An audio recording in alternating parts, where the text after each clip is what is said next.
Halo semuanya. Kami dari kelompok 2 mata kuliah Produksi Manajemen Unggas Pembimbing. Nah, di video kali ini kita akan menjelaskan tentang Grandparent Stock, penghasil parent stock, stok ayam pedaging. Nah, tapi sebelumnya kita bakalan perkenalan dulu teman-teman. Jadi perkenalkan, nama aku Muhammad Ilham Saputro dengan 3 digit NPM terakhir 068.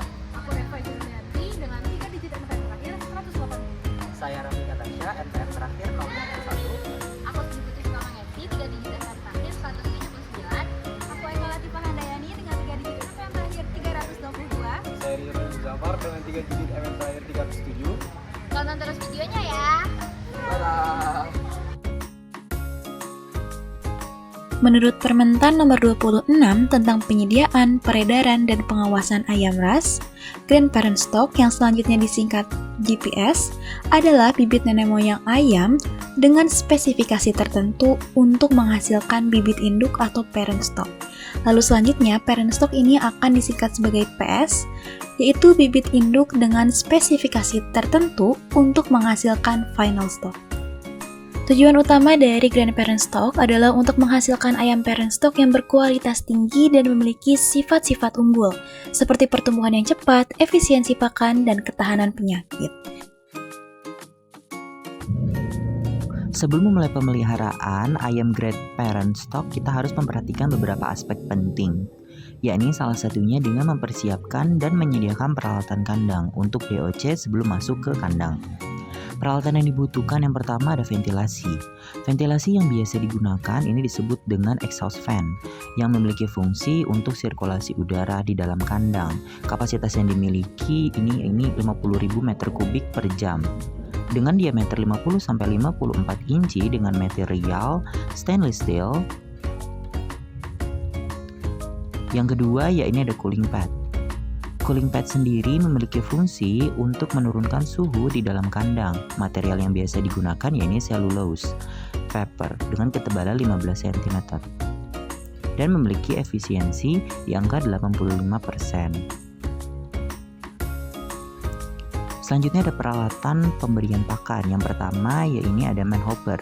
Manhopper ini berfungsi sebagai tempat penampungan pakan ayam sementara sebelum nantinya didistribusikan ke tempat pakan otomatis.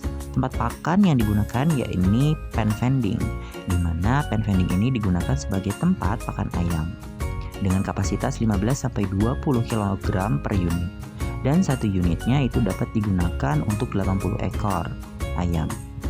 Material yang digunakan yaitu ada stainless steel atau plastic food grade. Selanjutnya ada peralatan air minum. Peralatan air minum yang digunakan yaitu ada nipple drinker system, di mana fungsinya itu untuk mensuplai air minum otomatis.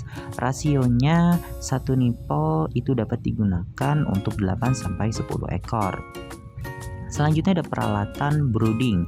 Brooding disebut juga dengan pemanas. Fungsinya yaitu untuk menjaga suhu agar tetap optimal bagi DOC.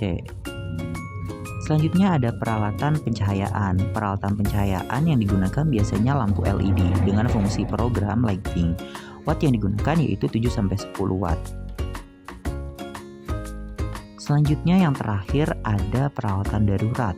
Peralatan darurat yang biasanya harus dimiliki yakni genset, di mana genset ini berfungsi untuk backup listrik saat mati lampu atau mati listrik. Kapasitas yang digunakan ini menyesuaikan dengan beban kandang yang dimiliki. Genset ini memiliki sistem auto start, di mana dia akan menyala saat mati lampu secara otomatis.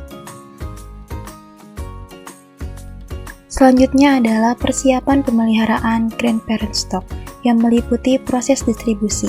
Pada proses distribusi terdapat persiapan dari negara asal atau eksportir. Contohnya dari negara Australia yang telah melakukan perniagaan di Indonesia lebih dari 400 perusahaan. Pada persiapan ini DOC dilakukan seleksi dan vaksinasi hatchery seperti Merck's disease atau MD, Newcastle disease, ND, dan infectious bronchitis sesuai ketentuan negara asalnya. Vaksinasi ini berguna untuk memberikan perlindungan dini sebelum DOC dikirim dan terpapar oleh stres perjalanan.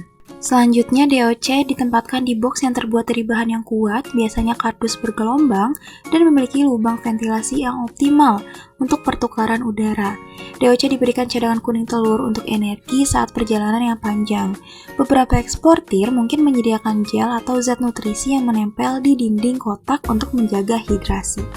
Adapun transportasi saat ekspor menggunakan pesawat kargo khusus untuk hewan hidup atau live cargo dengan suhu 20 hingga 24 derajat Celcius.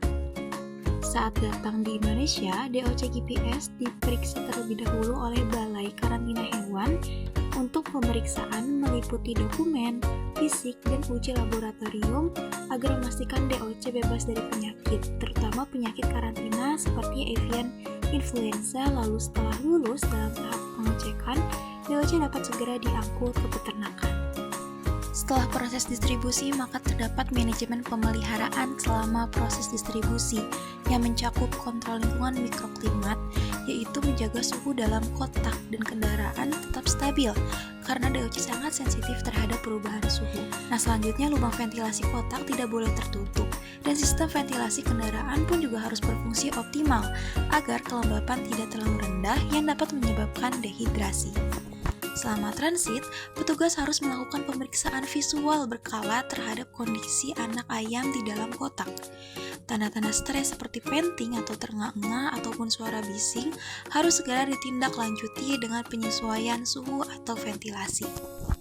Tahap kritis dimulai segera setelah DOC tiba di kandang peternakan, yang dikenal sebagai fase brooding, yaitu 0-14 hari, di mana anak ayam belum mampu mengatur suhu tubuhnya sendiri atau disebut juga poikilotermik. Nah, tujuan dari brooding ini adalah untuk menyediakan lingkungan yang hangat, nyaman, dan sehat agar DOC pulih dari stres perjalanan dan mencapai bobot badan target awal yang merupakan indikator keseragaman atau uniformity di masa depan. Sebelum check-in, kandang harus melalui sanitasi total dan proses preheating minimal 20 hingga 48 jam untuk memastikan suhu lantai atau liter mencapai 32 hingga 33 derajat Celcius sesuai dengan kebutuhan iklim mikro yang ideal, dengan kelembapan relatif yang dipertahankan antara 60 hingga 70%. Setelah penempatan, untuk 6-8 jam pertama, DOC diberi air minum campuran elektrolit atau gula 2 hingga 5% glukosa. Tujuannya adalah untuk memulihkan dehidrasi dan memberikan energi instan setelah perjalanan panjang. Selain itu, peternak juga harus memastikan ketersediaan pakan pre-starter di area terbatas. Brooding ring atau area brooding yang dibatasi menggunakan pagar pelindung atau chick guard yang berbentuk lingkaran dengan kepadatan awal sekitar 40 hingga 50 ekor per meter kuadrat. Program pencahayaan di minggu pertama diatur dengan intensitas tinggi minimal 30 hingga 40 lux dengan durasi hampir penuh yaitu 23 jam cahaya untuk mendorong konsumsi pakan dan air secara maksimal. Area brooding harus diperlebar secara bertahap seiring bertambahnya usia ayam dan berkurangnya kebutuhan akan pemanas sekitar hari ke-5 hingga hari ke-7. Keberatan yang terlalu tinggi dapat menyebabkan peningkatan kelembaban, amonia, dan stres panas.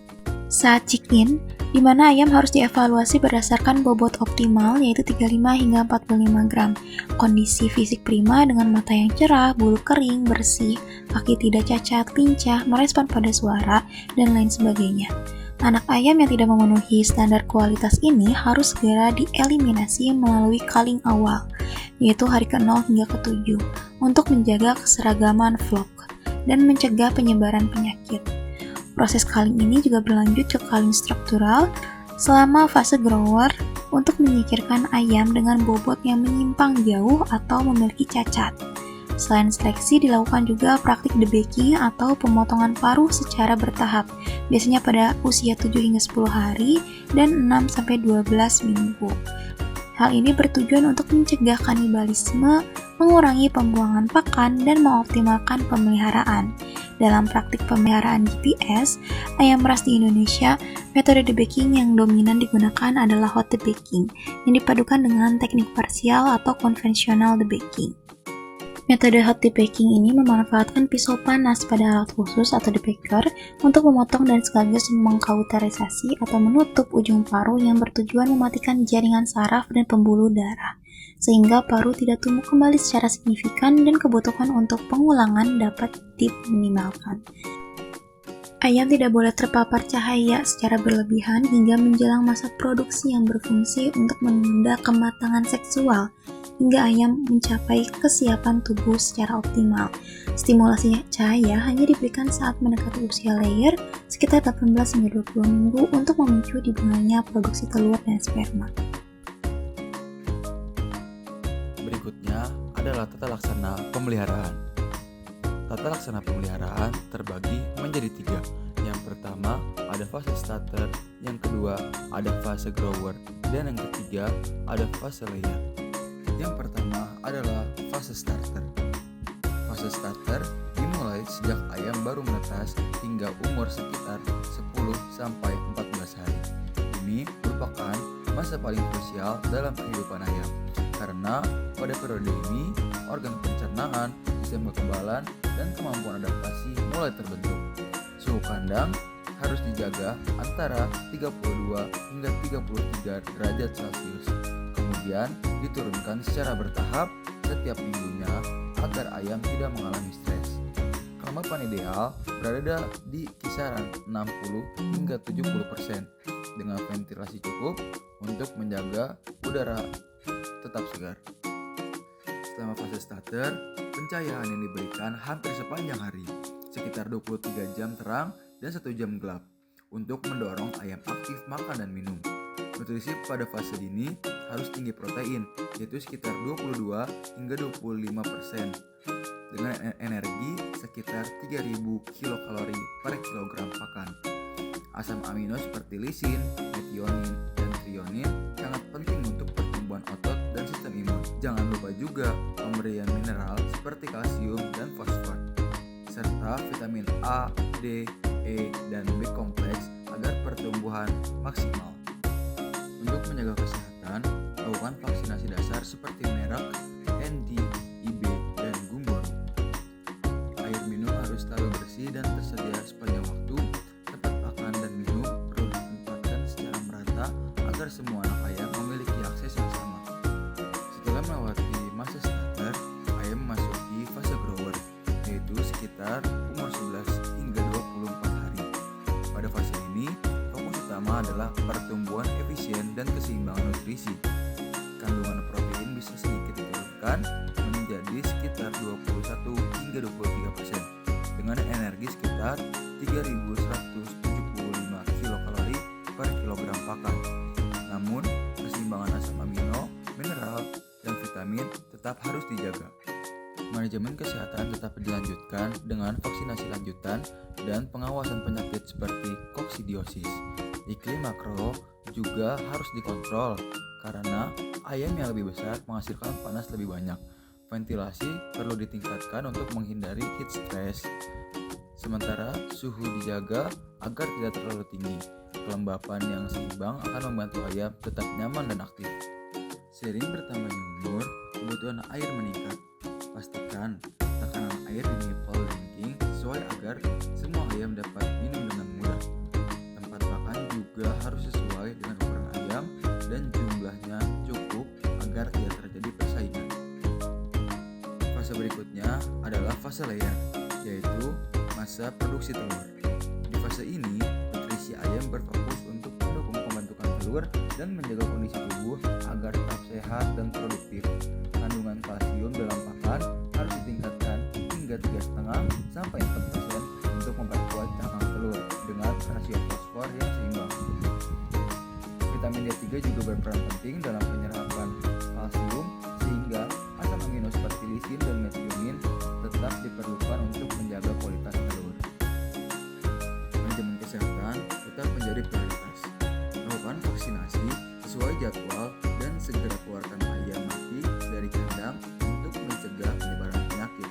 Telur yang dihasilkan harus segera diambil beberapa kali sehari untuk menghindari kerusakan atau kontaminasi. Telur yang layak tetas disortir dan disimpan di ruang pendingin dengan suhu 13 hingga 18 derajat Celcius serta kelembapan 75 hingga 85%. Penyimpanan sebaiknya tidak lebih dari 10 hari agar daya tetas tetap tinggi. Kebersihan litter sangat penting untuk mencegah penyakit dan menjaga kualitas udara.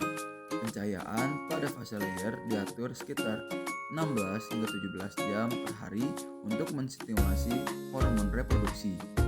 Next box atau kandang baterai harus nyaman dan bersih agar ayam bertelur di tempat yang sesuai. Iklim mikro juga harus dijaga. Sirkulasi udara lancar, suhu stabil, dan kelembapan terkendali akan membantu menjaga ayam tetap produktif dan sehat. Monitoring dan recording. Monitoring pada ayam ini biasanya meliputi pemantauan suhu, kelembapan, kualitas udara, pencahayaan, pakan, dan juga minum. Monitoring pada ayam breeder digunakan untuk memastikan performa produksi telur, fertilitas, kesehatan, dan beberapa aspek penting dalam monitoring ayam breeder, misalnya ada monitoring bobot badan dan keseragaman dengan frekuensi monitoringnya secara mingguan, yaitu sejak umur 1 hari hingga masa produksi berakhir. Kemudian ada monitoring pakan dengan frekuensi monitoringnya adalah secara harian, yaitu konsumsi pakan per ekor per hari dan kualitas pakan. Kemudian ada monitoring produksi telur dengan frekuensi monitoringnya yaitu secara harian, yaitu jumlah telur total per hari dan juga berat telurnya. Lalu ada monitoring fertilitas dan hatchability. Frekuensi monitoringnya yaitu secara mingguan, yaitu berdasarkan data dari hatchery atau egg handling, yaitu fertilitas dari telur, kemudian ada persentase hatchability dari telur, dan juga ada telur infertil. Dan yang terakhir ada monitoring lingkungan kandang dan biosecurity. Lalu ada recording, yaitu salah satu bentuk usaha yang dapat dilakukan untuk mendokumentasikan atau mencatat aktivitas dan kondisi ayam setiap harinya selama periode pemeliharaan. Recording ini penting karena data-data yang berhasil didokumentasikan dapat dijadikan bahan evaluasi untuk periode pemeliharaan yang sedang berlangsung maupun periode pemeliharaan selanjutnya. Data-data yang perlu direkam atau yang perlu dicatat misalnya adalah jumlah populasi, yaitu kan jumlah populasi jantan, betina, dan ternak yang mati. Kemudian ada konsumsi total dari pakan per ekor per harinya. Kemudian ada juga jumlah telur dan juga persentase produksi telur yang normal serta abnormal. Lalu ada jumlah dari ternak yang mati serta penyebabnya dan juga di umur berapa. Lalu ada pencatatan dari suhu, kelembapan, dan juga ventilasi dari lingkungan.